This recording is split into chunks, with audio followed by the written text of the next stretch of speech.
معزز سامعین کرام، آج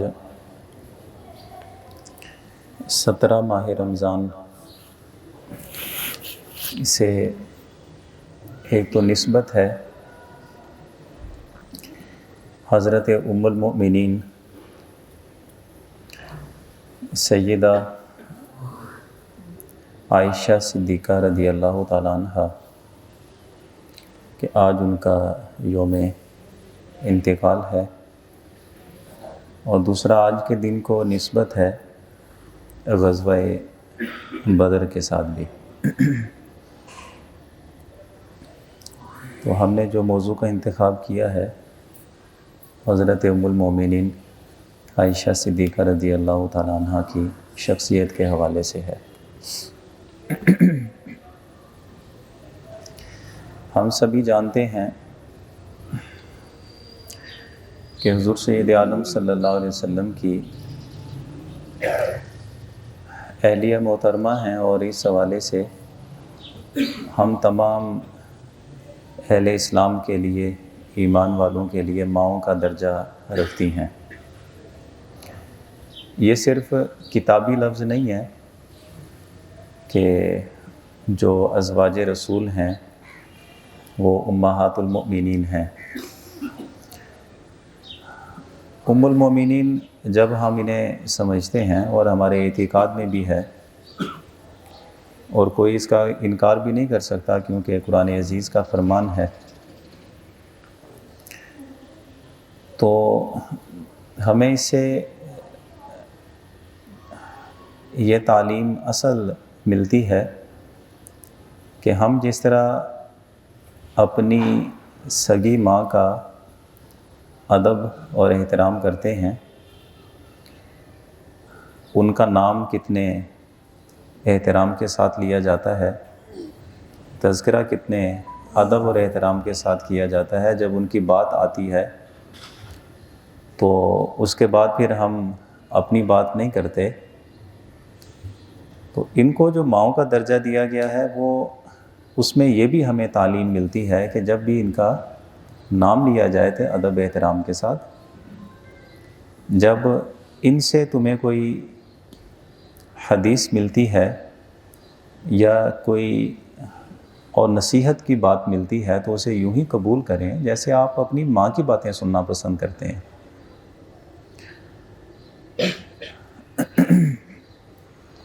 اور جس طرح پھر اپنے ماں باپ کے لیے ایصال ثواب کا اہتمام ہوتا ہے، تو ان ہستیوں کے لیے بھی ایصال ثواب کا اہتمام ہونا چاہیے۔ اور جس طرح اپنی ماں کے بارے میں کوئی نازیبہ لفظ سننا ہم گوارا نہیں کرتے، تو ان کے بارے میں بھی گوارا نہیں کرنا چاہیے، اس لیے کہ اچھا فرق ہے، ان کا ادب احترام تعظیم، ان کی نصیحت سننا اپنے والدین کی نصیحتوں سے بھی زیادہ بڑھ کے ہے۔ وجہ اس کی یہ ہے کہ ہم جسے ماں کہتے ہیں وہ ہمیں اسی ماں نے بتایا کہ وہ ہماری ماں ہے، باپ نے بتایا ہوتا ہے کہ یہ تمہاری ماں ہے، ہمیں ایک گھرانے نے بتایا ہوتا ہے کہ یہ تمہاری ماں ہے۔ یعنی ایک انسان کی بات پہ اعتماد کر کے تو ہم یہ یقین رکھتے ہیں کہ یہ ہماری ماں ہے، مرتے دم تک ہم اس کو اپنی ماں ہی سمجھتے ہیں۔ اور ان کا ماں ہونا یہ کسی انسان نے نہیں بتایا، خود خداوند قدوس نے بتایا، اس لیے ان کا ادب احترام اپنی ماؤں سے بھی بڑھ کے ہونا چاہیے۔ یہ بے باکی کا دور چل رہا ہے، فتنوں کا دور چل رہا ہے، اور پہلے ہوتا تھا کہ کوئی اختلاف بھی ہوتا تھا علمی قسم کا تو لوگ کسی ادب میں اور ایک تہذیب میں کیا کرتے تھے۔ اب سوشل میڈیا کا دور ہے، کسی نے کون سا آ کے ہم سے پوچھ لینا ہے، ساڑھے کیڑا کوئی ہتھی پہ آ جائے گا، لہذا جو منہ میں آتا ہے لوگ بکی جا رہے ہیں۔ آج نہ امہات المؤمنین ان کی زبانوں سے محفوظ، نہ حضرات صحابہ اکرام، اور لوگ اسے علمی اجتہاد کا نام دیتے ہیں کہ ہماری رائے ہے، آپ اختلاف کر سکتے ہیں۔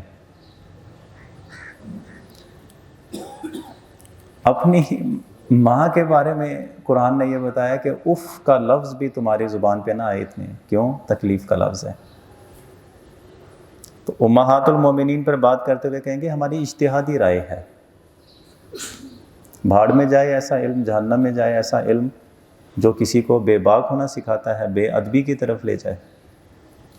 اور ہمارے نوجوان نسل بھی پھر اس پہ کہتی ہے کہ لو جی ہمارے جو اصل وہ ہے نا، وہ جناب گل کر دینے سیدھی، گل کر دینے منہ تے، کھری گل کر دینے، یہ کیسی جناب علمی تحقیق ہے جو بندے کو بے ادب بنا دے؟ تو یہ ایک بنیادی بات ہے جو میں نے آپ کے سامنے عرض کی ہے۔ آپ کے القابات میں مریم اسلام کا لقب بہت مشہور ہے، اس لیے کہ اس سے پہلے، دین اسلام سے پہلے پورے زمانے میں جتنی بھی خواتین گزری ہیں، حضرت مریم علیہ السلام کا، جو حضرت عیسیٰ علیہ السلام کی والدہ محترمہ ہے، ان کی پاک دامنی کا تذکرہ ہر دین میں، ہر مذہب میں، پوری دنیا میں ہوا کرتا تھا۔ اور زمانہ اسلام جب آیا، حضرت عائشہ صدیقہ رضی اللہ تعالیٰ عنہا کی پاک دامنی جو قرآن نے بیان کی، تو اب ان کا تذکرہ تو ہے ہی، کیونکہ وہ قرآن نے بھی بیان کیا ہے اور واقعتاً ان کا تذکرہ بنتا بھی ہے عفت اور پاک دامنی کا۔ لیکن اب حضرت عائشہ صدیقہ رضی اللہ تعالیٰ عنہ کی عفت اور پاک دامنی جو قرآن نے بیان کی ہے، وہ اس پہ بھی غالب آ گئی ہے۔ اچھا، اس کی ایک وجہ بھی ہے، میں ہر سال یہ عرض کیا کرتا ہوں کہ حضرت بی بی مریم علیہ السلام پہ جو تہمت لگی تھی، آپ جانتے ہیں اس کا جواب کس نے دیا تھا؟ حضرت عیسیٰ علیہ السلام نے، جو ان کے بیٹے تھے۔ اور یقین کیوں آ گیا تھا کہ وہ ابھی چند دنوں کے ہیں، ان میں تو ممکن ہی نہیں ہے کہ کسی بچے کو بولنا آئے، لیکن جب تہمت لگی حضرت بی بی مریم پہ تو ان کے بیٹے نے ان کی پاک دامنی بیان کی۔ یہ جو ایک اعجاز ہے، یعنی عقل کے خلاف ایک معاملہ ہے، لوگوں کو یقین آ گیا اور وہی ان کی عفت اور پاک دامنی کی دلیل بن گئی۔ اسی طرح تہمت لگی حضرت یوسف علیہ السلام پہ، وہ بھی بڑا مشہور قصہ تھا پہلے والی قوموں میں۔ گواہی کس نے دی تھی ان کی عفت و پاک دامنی کی؟ ایک بچے نے۔ تو وہ بھی اللہ کی طرف سے بہت بڑی ایک ان کے لیے شہادت تھی۔ تو یہ تذکرے زمانہ اسلام سے پہلے تھے، مردوں میں حضرت یوسف علیہ السلام کی پاک دامنی کے اور خواتین میں حضرت بی بی مریم علیہ السلام کی پاک دامنی کے۔ لیکن حضرت ام المومنین عائشہ صدیقہ رضی اللہ تعالیٰ عنہا کی پاک دامنی اس لیے غالب ہے کہ اس سے پہلے جو تہمت لگی تھی، شہادت کے لیے اللہ نے انتظام کیا تھا انسانوں میں کہ ایک کی گواہی وہ ان کا بیٹا دیتا ہے، کم سنی کی چند دنوں کا بچہ۔ حضرت یوسف علیہ السلام کی عفت و پاک دامنی کی گواہی بچے نے دی۔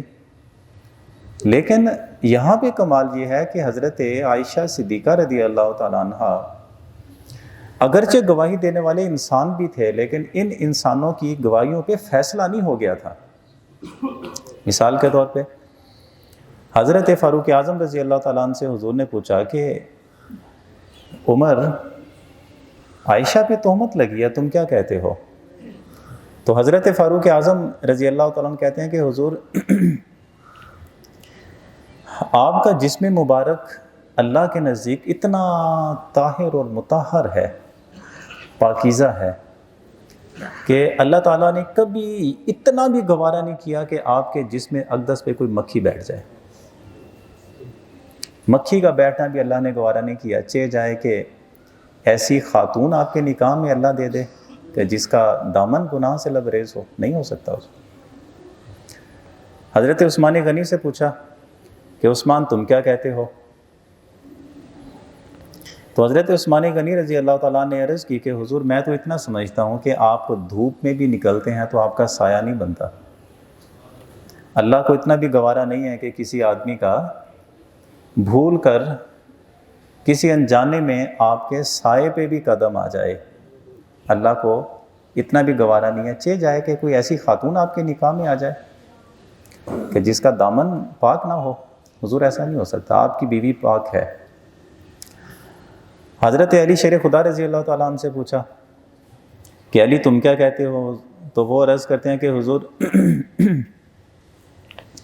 ایک مرتبہ ایسا ہوا تھا کہ آپ چلتے ہوئے ایک نجاست والی جگہ کے پاس پہنچے، اور جو نجس جگہ تھی آپ نے پاؤں رکھ دیا تھا اوپر، آپ کے جوتے پہ نجاست لگ گئی تھی، تو رب تعالیٰ کو اتنا گوارا نہ ہوا کہ میرے محبوب مصطفیٰ کریم صلی اللہ علیہ وسلم کے جوتے پہ نجاست لگی رہے، فوراً جبریل امین کو بھیجا اور حضور کو اطلاع دی کہ آپ کے پاؤں میں جو جوتے میں نجاست لگی ہے اسے اتار دیں۔ تو اللہ کو تو اتنی نجاست بھی آپ کے جوتے پہ، یہ جسم کی بات نہیں ہے، جوتے پہ نجاست گوارا نہیں ہے، چہ جائے کہ کوئی ایسی خاتون اللہ آپ کے نکاح میں رکھے۔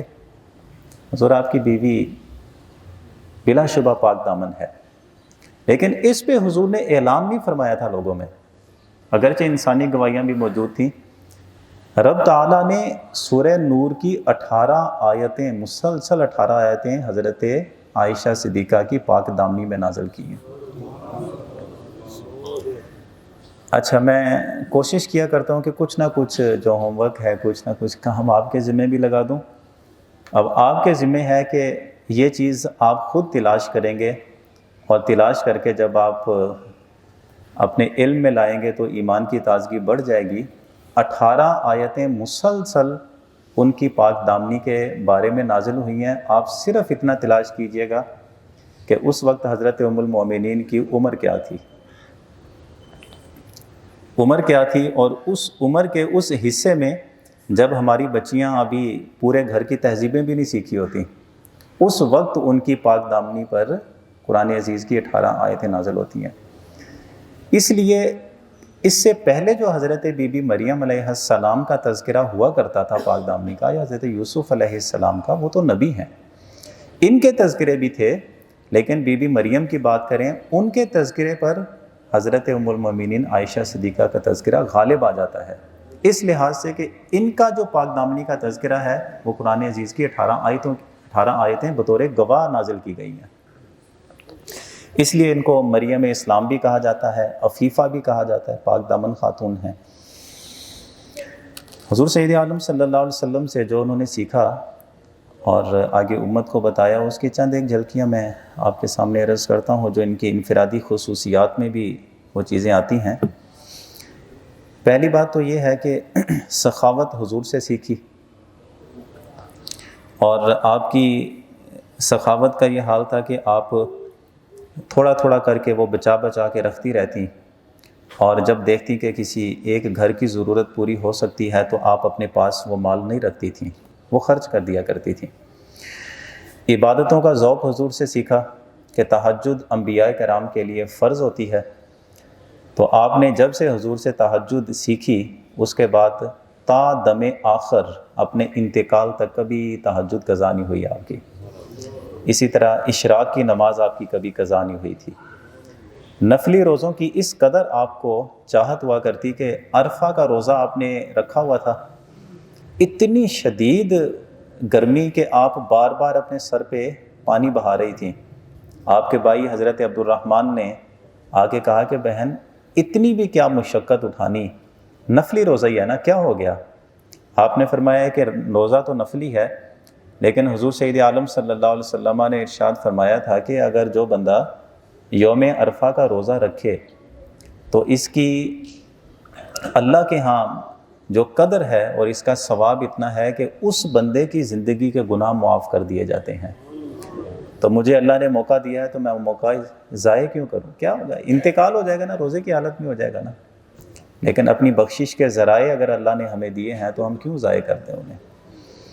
اسی طرح زمانہ صدیقی میں، زمانہ فاروقی میں، زمانہ عثمان غنی میں بطور مفتیہ کے آپ فتویٰ دیا کرتی تھیں۔ ساری زندگی اپنے گھر میں بچیوں کی اور بچوں کی تعلیم کا آپ نے ایک انتظام کر کے رکھا تھا۔ امور خانہ داری، زوجین کے حقوق، گھر کے حوالے سے جو تعلیمات ہیں، اکثر احادیث حضرت عائشہ صدیقہ رضی اللہ تعالیٰ عنہا سے منقول ہیں۔ آخری میں ان کے حوالے سے بات کروں کہ یہ وہ خاتون ہیں کہ ان کے نام کا حجرہ جو حجرہ عائشہ ہوا کرتا تھا، اس حجرہ عائشہ میں حضور سید عالم صلی اللہ علیہ وسلم کا مزار مبارک ہے۔